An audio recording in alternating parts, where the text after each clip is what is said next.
Morning, everybody. We're looking at Matthew 1 and Luke 2.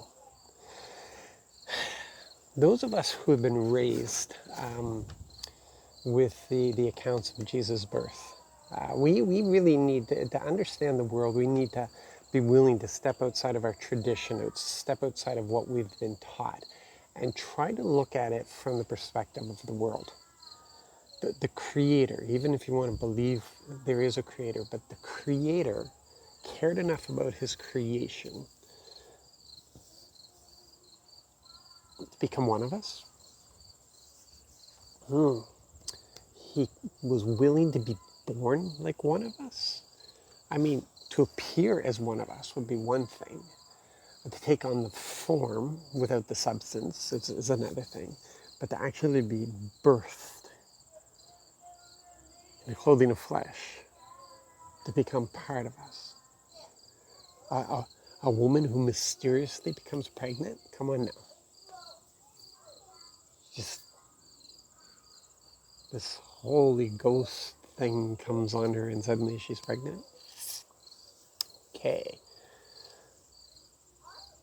Shepherds, angels.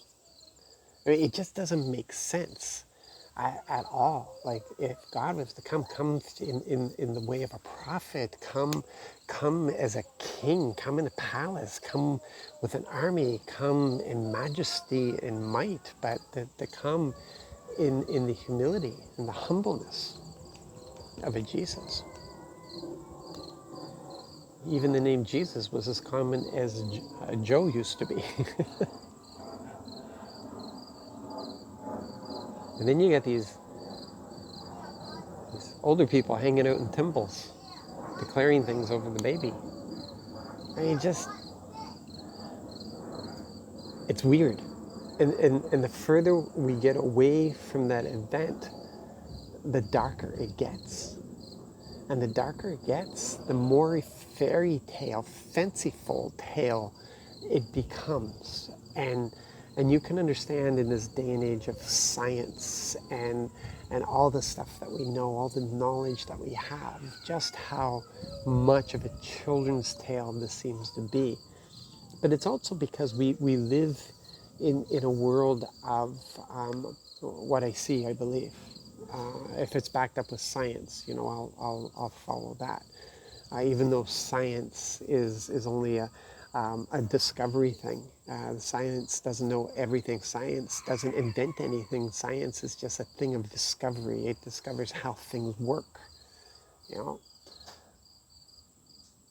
we know that this birth changed everything. Everything.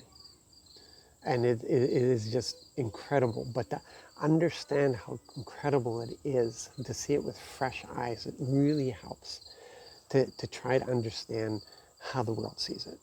See, I think the world would follow after Jesus as it follows after Gandhi. If you just left it at that what he taught, just the stuff he taught, because he taught such incredible stuff. But then again, some of the stuff he taught is just way out there if you don't believe where he came from. And the things he did, just incredible. That can't be ignored. So this is a quandrum that people have who would like to experience the peace that Jesus offers, or the peace that his teachings offer. But the thing is, it's about relationship, and you can't have a relationship with a dead dude. So you have a problem there. You've got to deal with his birth. You got to deal with his death. You got to deal with his resurrection. You got to deal with his ascension in order to have a relationship with him. So this is the struggles that some people who only want to believe in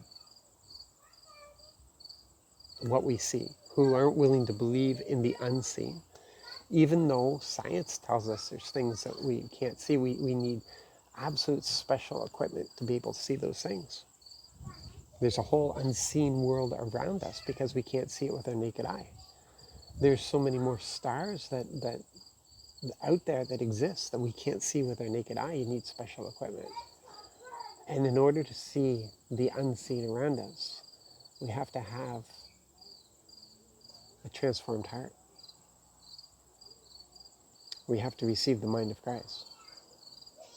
So that's something to keep in mind as we read through this, understanding that the Lord worked through the natural as well as, and works through the natural as well as the supernatural. Try to see it with fresh eyes. You guys be blessed. Love you all.